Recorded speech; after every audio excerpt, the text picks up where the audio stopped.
Hi, friends. You are listening to the EntreEd Talk podcast, where we feature amazing educators and entrepreneurs showcasing how you can bring entrepreneurship into the classroom. We believe entrepreneurship is for everyone. I am your host, Toy Hirschman, and I am so glad you chose to join me on this journey. Let's go.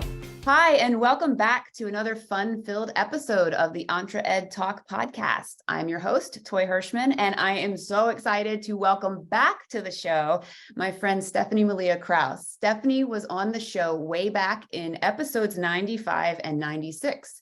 We had so much fun talking that we needed 2 episodes. Back then, she shared her book, Making It: What Today's Kids Need for Tomorrow's World.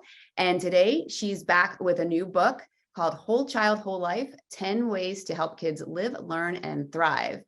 She is also the founder of First Quarter Strategies, where she works with US-based networks, coalitions, philanthropies, nonprofits, governments, schools, and community groups on what young people need to be ready and well in a rapidly changing world. She is a trained educator and social worker and writes about youth mental health and the science of learning and development. She has been featured on PBS, NewsHour, StoryCorps, and of course, the EntreEd Talk podcast. Hi, Stephanie. I'm so excited to have you back. Oh man, Toy, it is such a pleasure to be back. I was so excited when I had the excuse to reach out and say, hey, will you have me back on the podcast?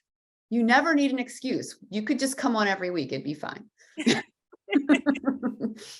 Awesome. So as we begin to dive into all of this cool stuff that you're doing, could you just refresh our audience and tell us a little bit about your background and how all of this great stuff has come about?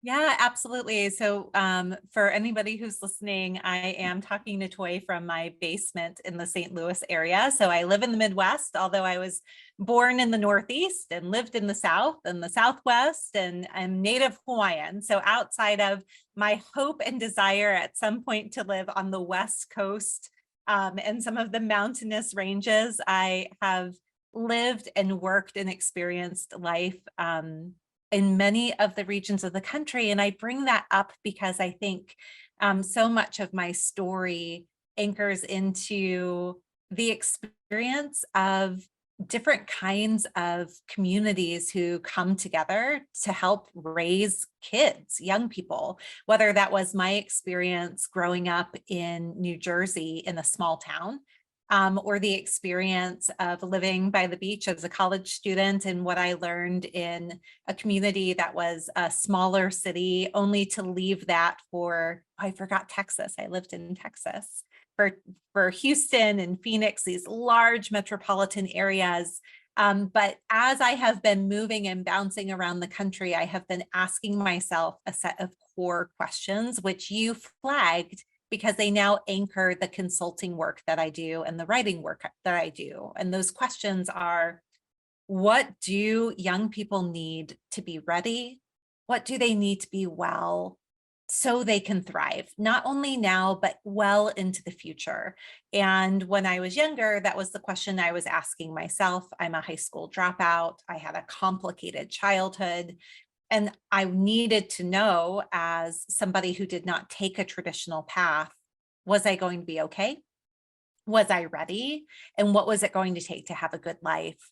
And then later, as a teacher and a social worker and coach, that was the question I was asking about my students and my athletes and my clients.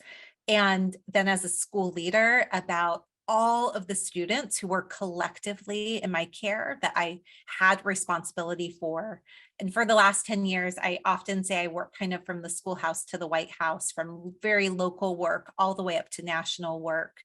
I've been asking those questions more from a policy perspective, from a transformation of systems perspective, and then in my writing, from a researcher's perspective. The last thing that I'll mention is that I am in the trenches with everybody else who is raising kids right now in this interesting time to be growing up. I'm a mom of 2 boys who are school aged. One is moving well into the tween years, and the other will be in 5th grade next year. So he's not that far behind. Yep, we have that exact thing in common. Sure do. 5th grader and a 7th grader. but it is and boys, it's a interesting time to be a parent, and an even probably more interesting time to be a young person. So, wow. So we'll tell us about whichever one you want to talk about first quarter strategies, because that's new, and also your new book. Yeah, so I would love to maybe integrate the two of them in, because there's not too much to say about first quarter strategies outside of the opportunity to work with groups of leaders across education and youth development who really want to come together to prioritize youth readiness and thriving. So these are integrated tables that bring, for example, educational leaders and nonprofit leaders together, or folks from higher education and workforce with the people who are working with kids together. But I think importantly to our conversation related to that work for sure is my fundamental belief that if we are to get young people ready and well, then there are a set of things and supports and strategies that the adults who are directly caring for kids can and should be doing to support the kids who are in their care, the kids that they care about.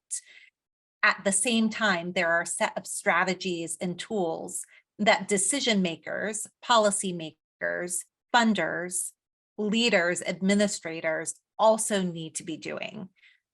The book that we'll talk about today, Whole Child, Whole Life, is about the direct relationship that adults have with kids and what we can do inside of the context of those relationships to support their well-being, to support their mental health, to make sure they can thrive.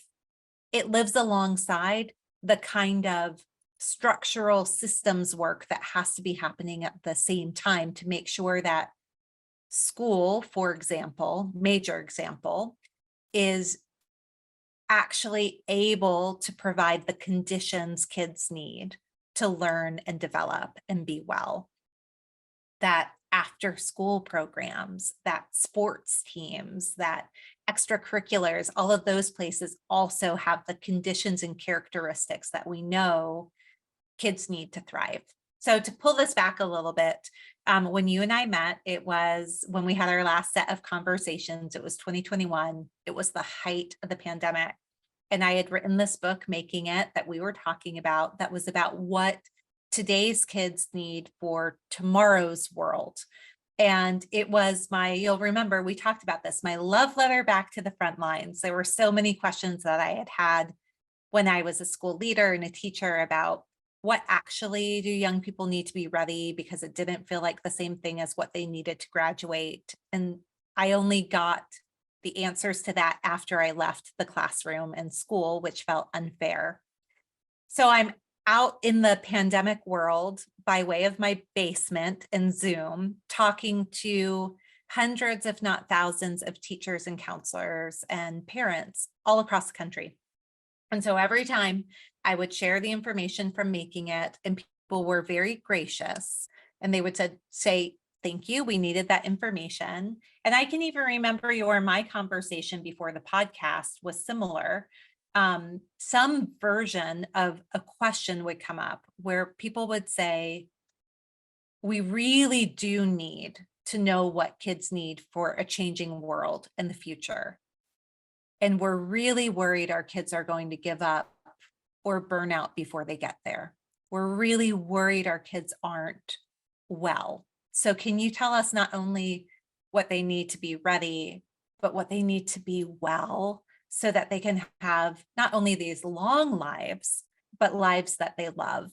And what I realized was, between my work with first quarter strategies, which puts me in contact with researchers and policymakers and leading thinkers from all over the world, and my own network of everyday teachers and social workers and coaches and counselors, that I actually had the resources, the relationships to write a book about wellness and wholeness.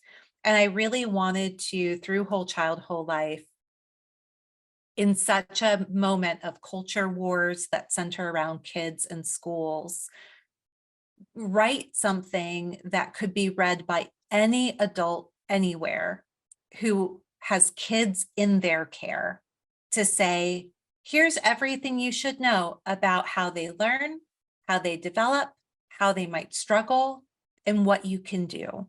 What you can do to take care of them, what you can do to support them, what you can do to set up the experiences and environments that they need to thrive. Because I think so many of us, I say this even as a social worker and teacher and somebody who studies well-being for a living, we're so often at a loss for what to do when our kids are struggling. And so I wanted to come into that space, because there's no use focusing on getting kids ready if they're gonna struggle so much in childhood and not enjoy it or not get to it. Yeah, that's so important. And that it brings up a question that I think about if every day, if not more than not multiple times every day. It's that, I feel like we were struggling to support,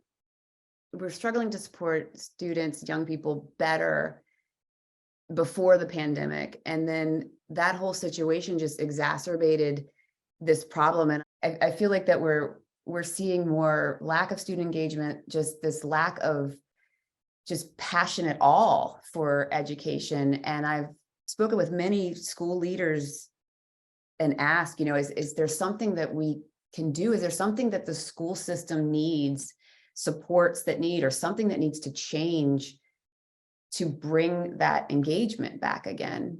And I know, obviously some schools are doing wildly different things that are being successful, but what is your feeling on that? And how could we bring some of that engagement back into that kind of love of learning back into students? Why are so many of them, even if they're doing well in school, feel disengaged? I keep saying the word engaged.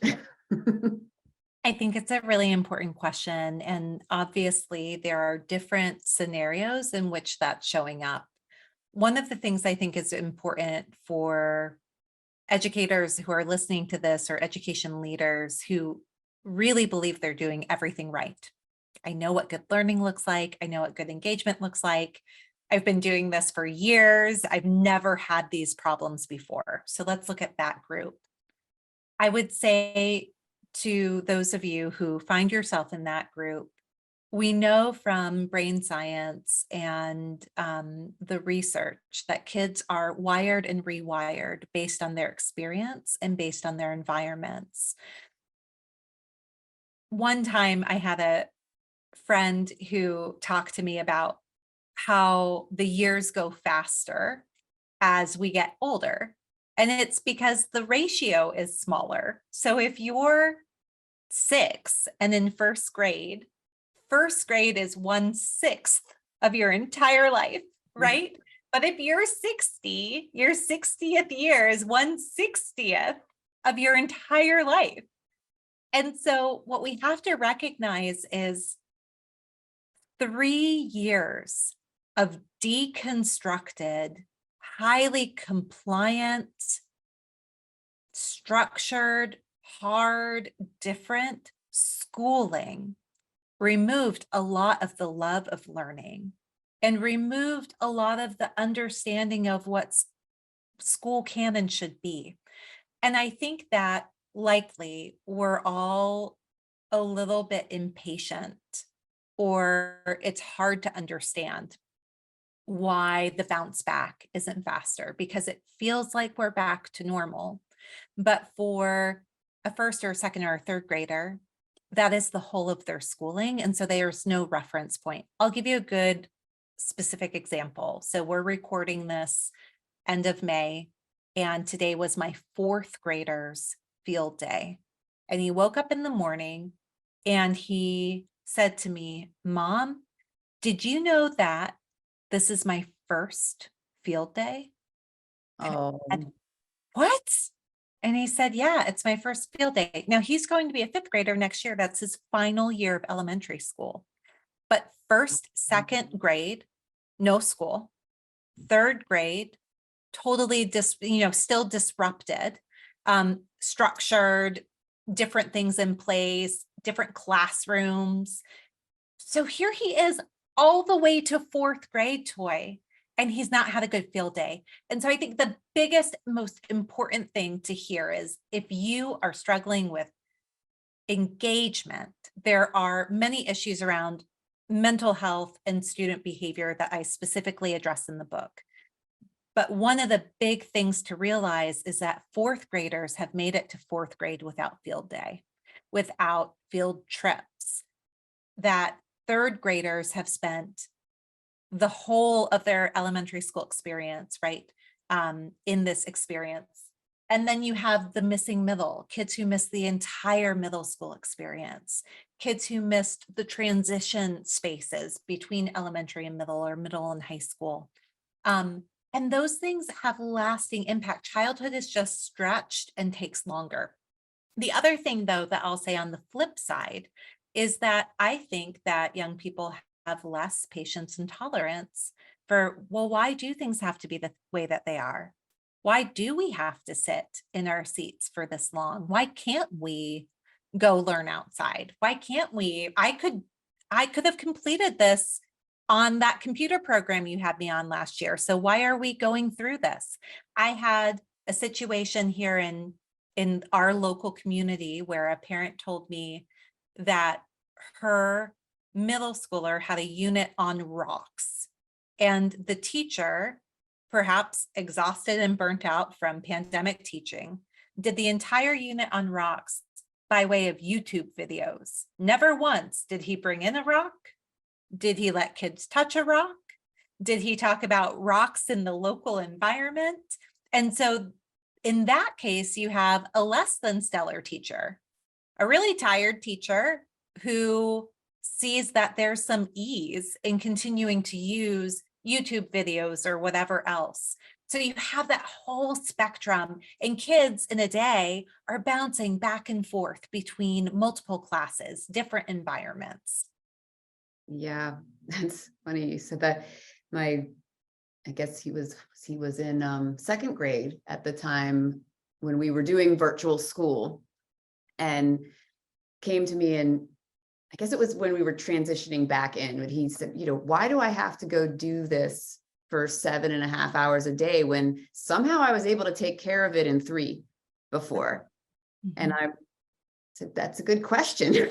I don't know how to answer that exactly, because, it was okay. That was good enough. And then now we're back to the structure. And he's one that his lowest grade's a 98 right now. And he just feels like he's in prison now because of it. And it's very challenging. And I don't know I wish I knew what the answer was, and how we would, how we could change school to fit some of that, I've had kids tell me why do I need to go to school? I can learn everything I need on YouTube. Well, not exactly, but there's a lot of truth in there too.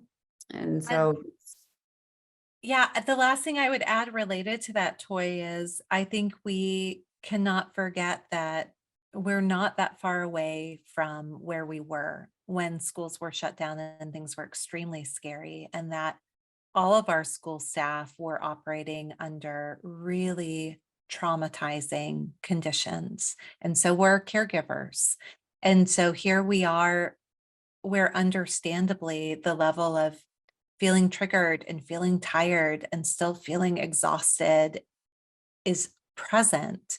The other part is, and I talk about this in the book in a chapter called Age and Stage, about development, that our kids, this has adjusted their development. So I talk about them growing up slow and fast. And what that means is, if you have been a 7th grade teacher for 15 years, this group of 7th graders, if you're listening to this, they're not like other groups. There has been a slowing of some of the developmental milestones because so many of them are achieved through social experiences, through emotional experiences that kids were robbed of, or that were delayed or didn't happen as often as they should have. But there also was an aging that happened because collectively and individually, kids were exposed to scary events that forced them to grow up in some ways faster than they would have. That's interesting. That's a really interesting, that's a thinker, because that's exactly what happened. You know, we're not dealing with the same seventh grader we were dealing with prior to this. And it's interesting to see the changes that are occurring. And so I know that you've done a ton of research into really innovative educational models. And I wanted to ask you this question as soon as I knew you were coming on here. Do you have anything that has stood out in your journey and your research, like that's really effective as an education model, even if that's like on a small, like classroom scale, or even on a large, like school system scale? So you and I both have a shared love for Hawaii. And so listeners know I'm native Hawaiian, but I grew up in the continental US. And I had the opportunity while I was writing the book and coming out of the pandemic to travel to Hawaii several times to work with schools and to work with educators there. And I'm going to give you two very different models, one in Hawaii and one here in the St. Louis area where I live. Neither of which happen in a school building, but both of which are the most powerful educational models that I've seen recently.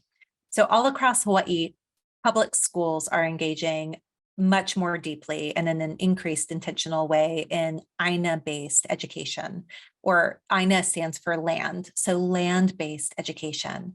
And it's this idea of connecting students, kids, to the land that they're on, and for students who are native, to the land that is their birthright, that they belong to.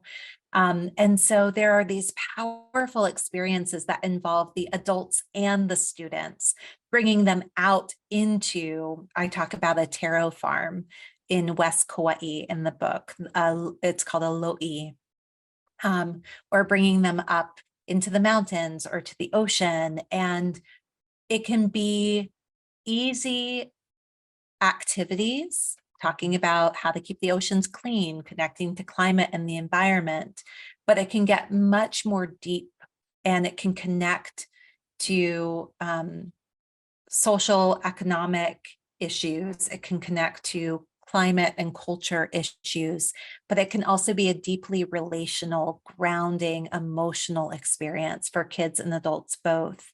So Whole Child, Whole Life covers these 10 practices that we talk about lifelong learning. And the idea here is lifelong thriving. What are these practices that if young people can experience them and internalize them, so they're practices that adults use to help take care of the kids, and then they become self-care practices, can support them forever. And so AINA-based education is an example of, when it's done well, the lights of all 10 of those practices go on. Everything from basic needs and being met, and mental health being supported because of the impact of being in nature, the impact of connecting with food and water and all of those pieces. It can be a very restful, restorative experience, all the way up to practices like one that deals with kind of the inborn spirituality that kids have, called seeking awe and wonder, the beauty of the world, seeing yourself as a part of something bigger. Another practice is being a force for good, giving back, making change. So much of AINA-based education has that bent toward change making and taking care. So in Hawaii, there are these values of kuleana. One is, responsibility, and malama is taking good care, or malama pono. And so I would say that is one powerful model. And what I love is public schools, brick and mortar schools, are in deep intentional partnership with community organizations, and seeing community leaders as educators, and recognizing elders in the community as educators. And there's this more sort of like, the walls are perforated. There's an understanding that learning not only happens anytime and anywhere, but it can be even more powerful in places like that.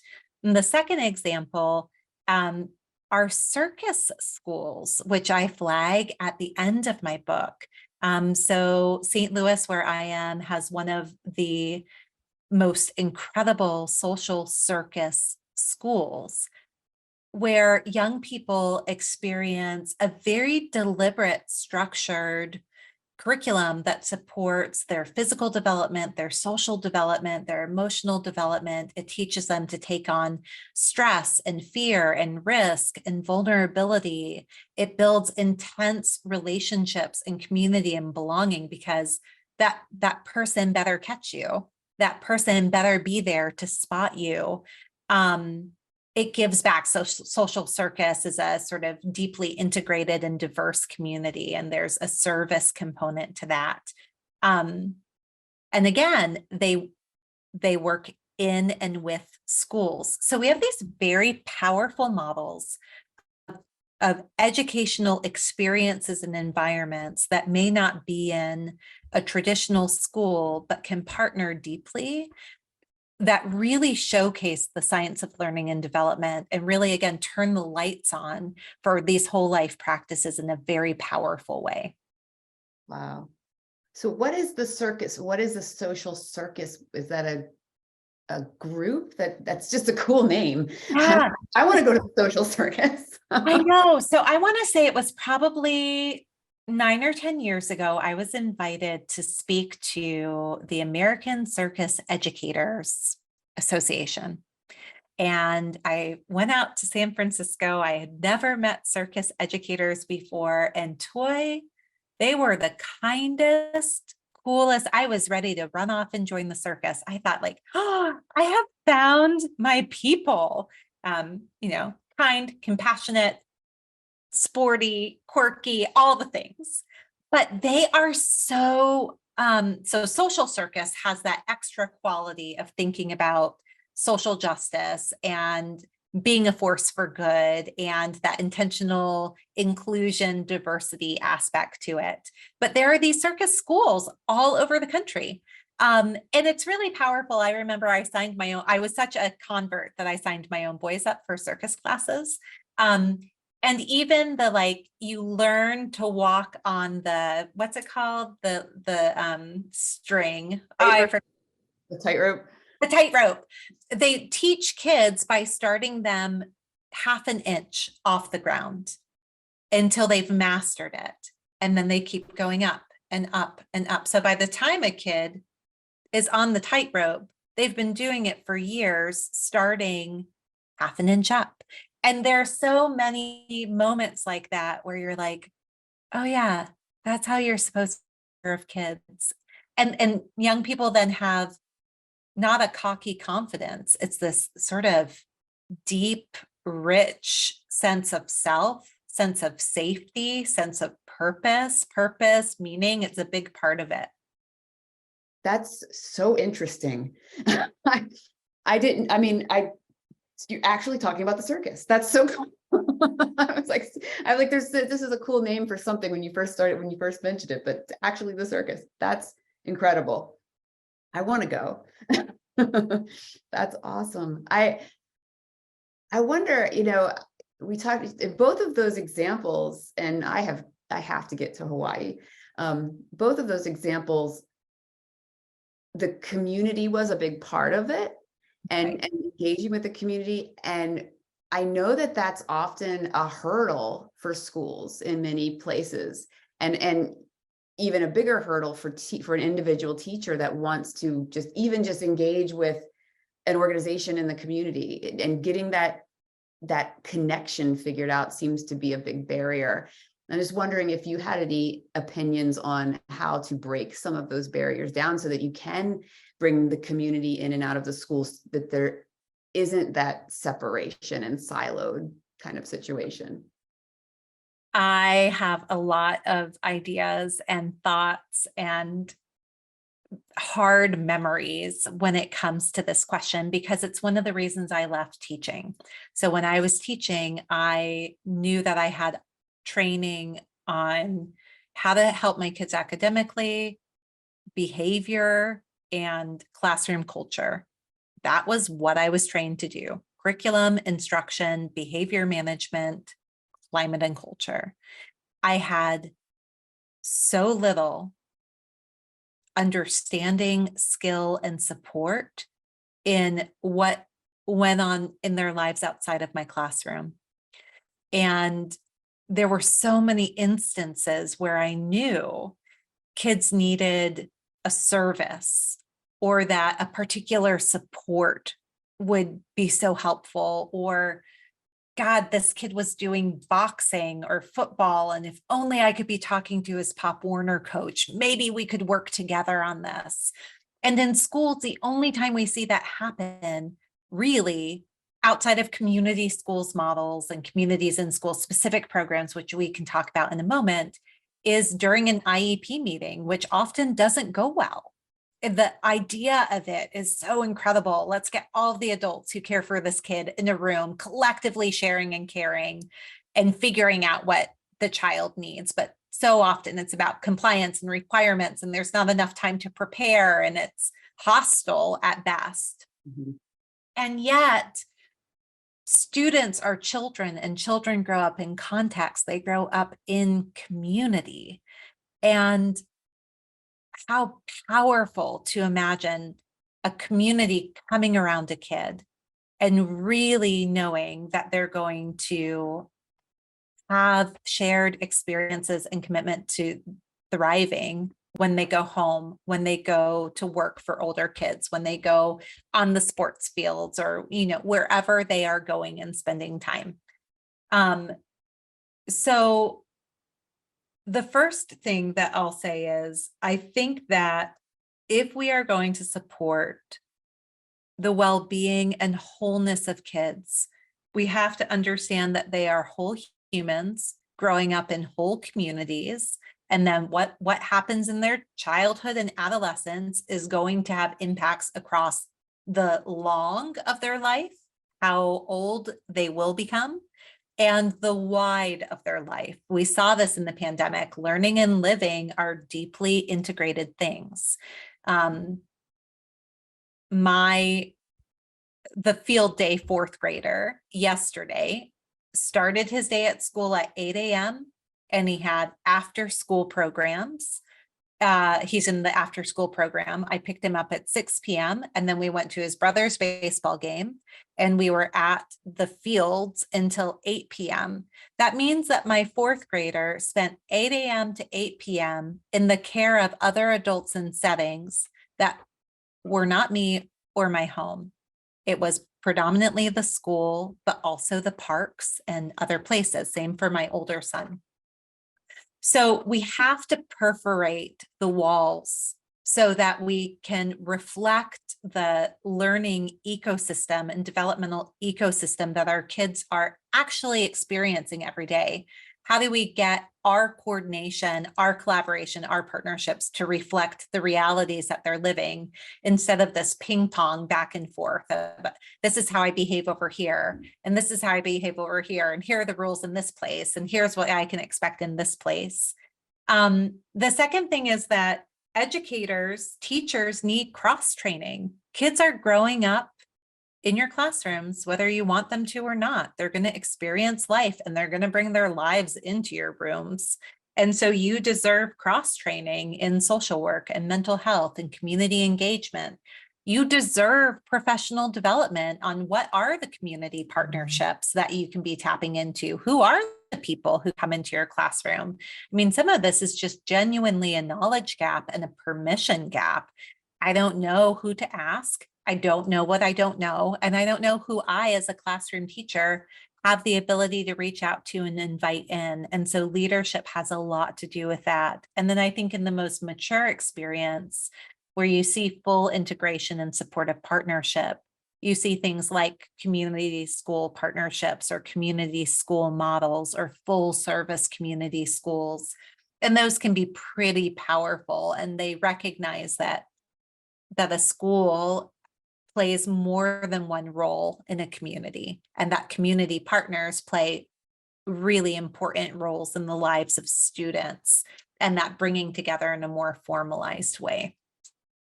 Yeah, I love that. I met with some teachers recently, and it was a whole conversation around how, like, we want this, we know we want this, we know it's good for our kids, but how? Because as a teacher, and it's, I think with leadership, like you said, we have to be able to support the educator in the how, and support the community, whether it's a business or an organization or whatever it is, support them also in the how, because there's a gap between what they know how to, you could take any business leader in a community that wants to engage with schools and just plunk them down in a third grade classroom, and that person will be terrified and they don't know what to do. And so I think we have to give more supports around that, and strategies to, here's what you do when you meet with a teacher, here's how you plan together, here's how you collaborate, and here's what that can look like. And that's so important. I wish we saw more of that happening. But again, and not even on the teacher's part, it's, if you're a teacher and you don't have that leadership support to do that first, like you said, you don't know who to go, you don't know how to get them, you don't know who to go after, how to get them. And then you're looking at probably a mountain in front of you in terms of, how many permissions do I need to get to have this happen? And who do I, who do I talk to next? And what are the forms I need to fill out? That's right. I mean, listen, for as much as I hate Amazon Prime, like, how do we make family engagement as easy as one click, not the engagement itself? So if you're listening, don't misinterpret what I'm saying, the actual connecting part. I think if teachers, first off, can't find what they're looking for, there's nowhere to go. It's just frustrating. Well, I kind of know that this kid, God, they are completely consumed with a love of baseball or saving animals or whatever. And I would love to connect them to a local vet or to a conservation organization or to a radio broadcaster to go see that for the day. Or, man, I know this family needs a service or support. So are there ways to get the information about who is available and what to do? But then what you just said, like the mechanics of it, the actual hurdle of, teachers then should not be in a position where they have to prove its worth, fill out an application, meet with the principal, wait. I mean, those are non-starters. And so streamlining that process becomes really important. And administration can do that. Here are the people that we work with. Here is who you contact. And it needs to be distributed, because we are in the middle of a youth mental health crisis. We are in the middle of a youth engagement crisis.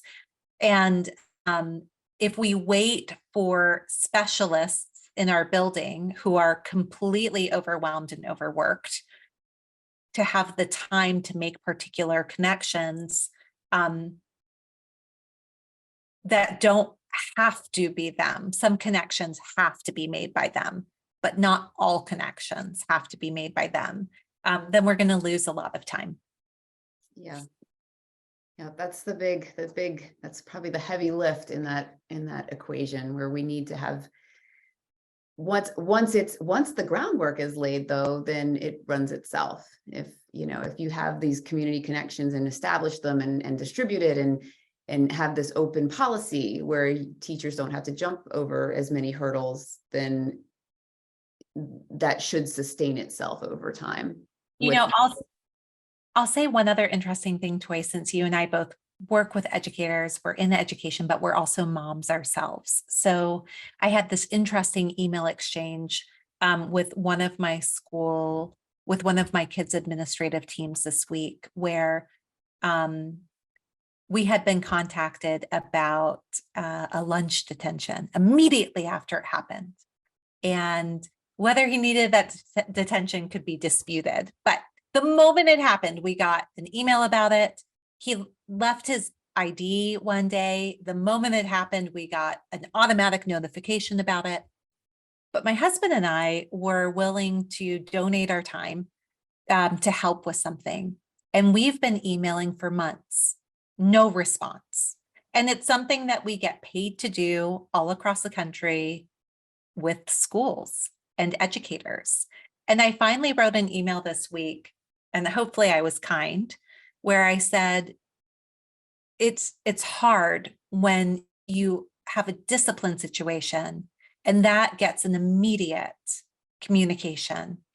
And here we are wanting to be engaged, wanting to be involved, wanting to bring all of the resources and knowledge and skills that we can to support this school community. And we don't get any response back. And I bring that up as an example because I think that when we came back from the pandemic, the experience of school was not only changed for staff and students, it was also changed for parents and families. And so much of the interaction now happens on digital platforms and not in person. There's way less in-person communication, sitting down, being together as humans. And so that piece also just needs to be tended to, as the adult to adult relationships are as important as the adult to kid relationships are. Yeah, I agree with that. I feel your pain on that one. We've been there too. But there's always, it is sad in a way that it's very easy to share the negative. And I mean, I used to pretty much all the way up, but until the pandemic, I at least had one teacher in both of my sons' sphere of teachers that was, I mean, I do STEM education, right? And like, come on in. I have like a STEM shed. So, once the teachers knew that, and I would offer it to everybody, there was at least always one that was like, come on in as many times as you can, basically and it was awesome because I knew just from that experience, every month, every couple of months, I got to know the kids. I got to know the personalities of their teachers. And it was a nice relationship to then where I could have this open communication back and forth. I would get calls from teachers about good stuff and I love that. And it was like kind of my secret weapon every year. and then now we can't do it. And I only just got back into one of their classes this year, but it's really true. We need to be sharing the good stuff and allowing more of that stuff to happen. I mean, when someone's willing to volunteer and make that easy and make that a priority. And I just don't know that it is in every case. So I totally feel you on that one. I have one more question, I think, for you before we're going to end up having another 2 episodes.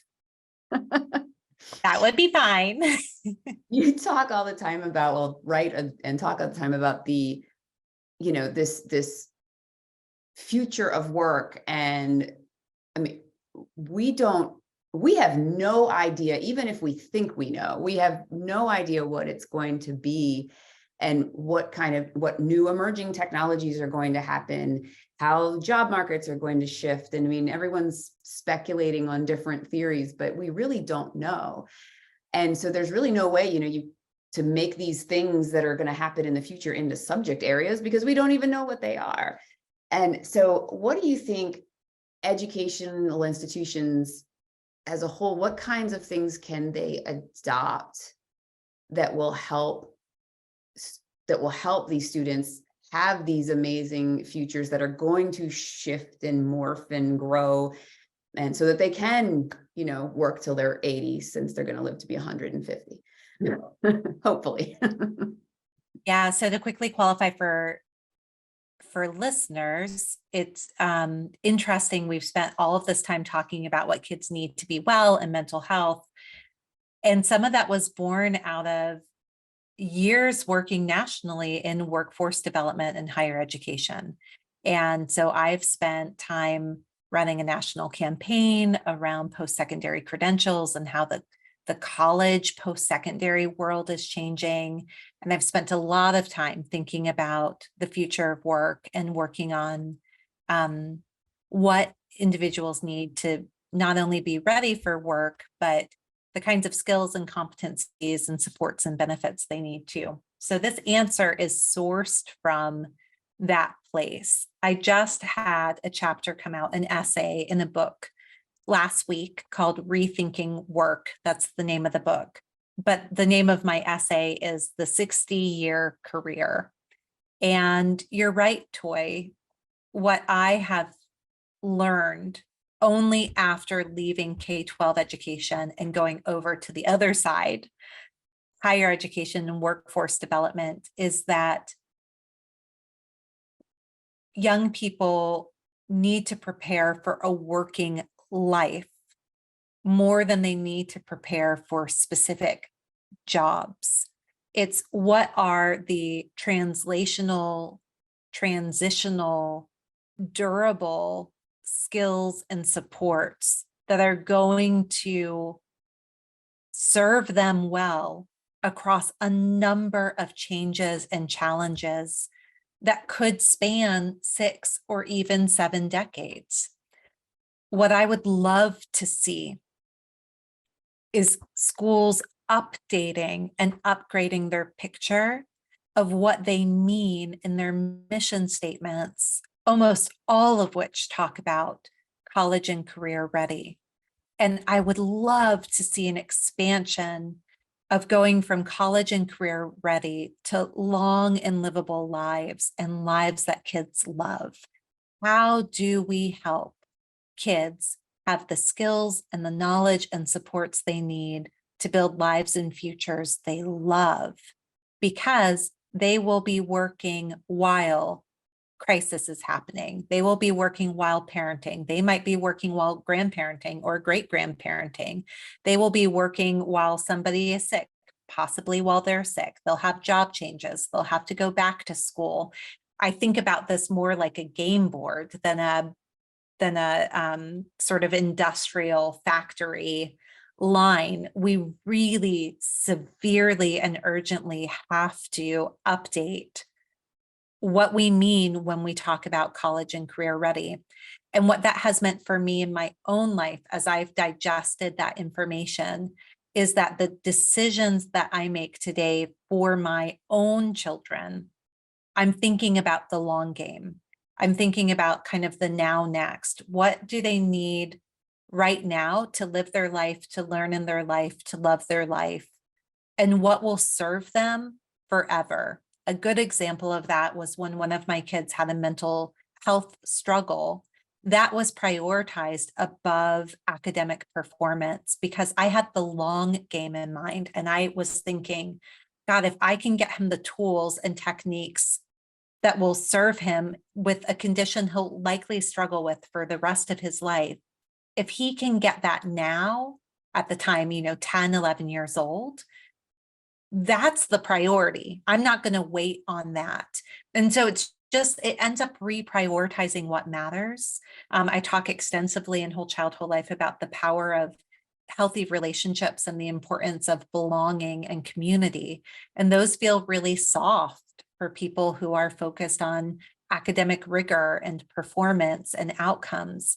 But if you're looking at it in the context of longevity and in the context of a long working life or a long adult life, it's not that soft anymore because those are indicators of working well, being a good employee, doing well in transition, doing well in transformation, all of these different pieces. So the thing that I'll just loop back with as we end this conversation is that it is the second part of the title for this second book that for me is the most critical thing to pick up on, which is we've talked for a long time in education about the idea of whole child, but it doesn't consider kids in context in the wide and long of their life.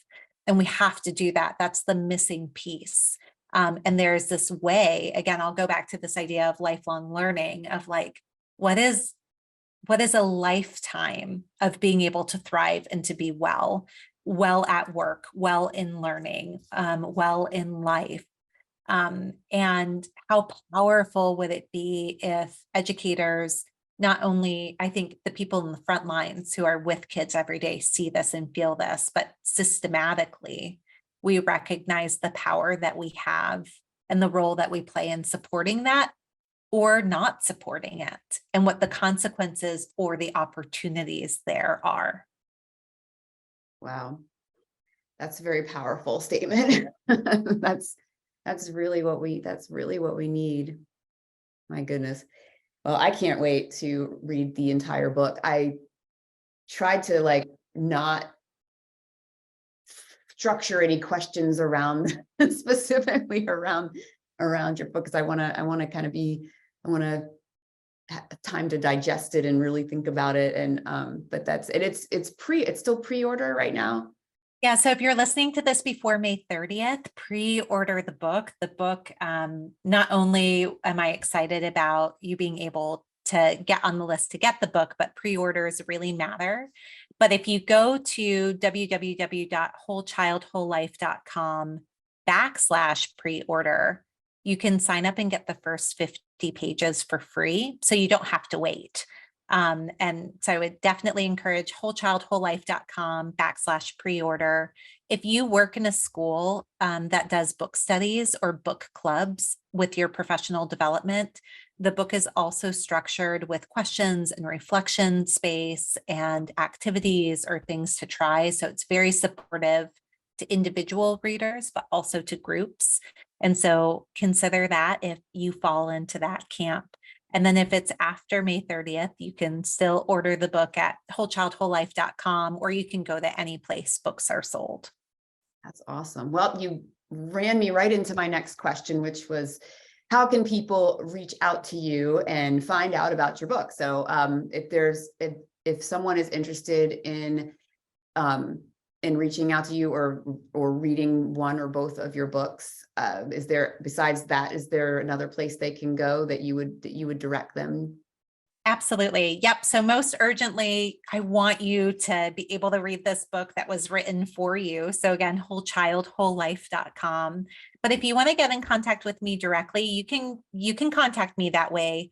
If you want to learn more about my consulting work or speaking, you can go to stephaniemaliakrauss.com. The good news is any of those forms will eventually get to me and we can be in contact. That's wonderful. So just lastly, do you have one piece of advice that you might give to an educator or a policymaker or a parent, or all three things, like seeking to better prepare their students for the future? What might that be? It's time, I think, for us to prioritize the science and art of taking care of kids, and realizing that some of the information we don't have, some of the information is new. There's also science and strategies that are pretty timeless, that have always worked, that we can hold on to, like nurturing healthy relationships or building community. And so I would say, whoever you are, any adult who cares about or caring for kids, it's a really rough road out there right now. And there are a number of kids that are really struggling visibly and invisibly.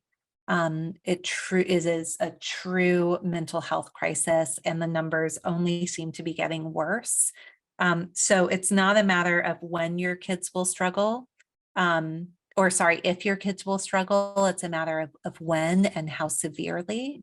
And this road of being able to prioritize their well-being and thriving, so that not only do they not burn out or give up before they grow up, but they build this beautiful life. That's wonderful. That is wonderful. Stephanie, I could talk to you all day about this. I really truly could. I'm so grateful that you came back on, and I'm excited for everything that you're doing, and hope that, maybe even we can find a way to join forces in some of the new things that EntreEd is working on, and will be coming up really soon. But I just really appreciate your time, and this is wonderful. Everybody, y'all, I'll put all of the information in the show notes, but go and check out these books. The first book that you wrote just blew my mind in a million pieces, in a good way. Everybody should check that out, and check out the second book. It's it's wonderful. I'm sure I've read the first part, so it's very, very valuable information. So again, thank you for being on, and anytime, please, anytime, I would love to have you back on. Oh, thank you, Toy. And I have to say, STEM ed and project-based learning and experiential learning, I should have said this at the beginning, but I'll say it here as the last thing that I say, is already living into so many of the whole life practices. And even where it's not, it's primed for it. It's such a good space, a rich space like circus school, to turn the lights on all the things that kids need to thrive. Yes, I totally agree with that. I see that all the time when kids light up when they're doing something that's meaningful and relevant, and they can connect it to their life experience. It changes everything. And it answers the question, why do I need to learn this? Because it's right here in front of you, and you can touch it, and you can taste it, and you can, have that whole experience, which solidifies what you're learning. It's great. Yeah, absolutely. All right. Thanks so much for having me on, Toy. Thank you, Stephanie. Look forward to talk soon.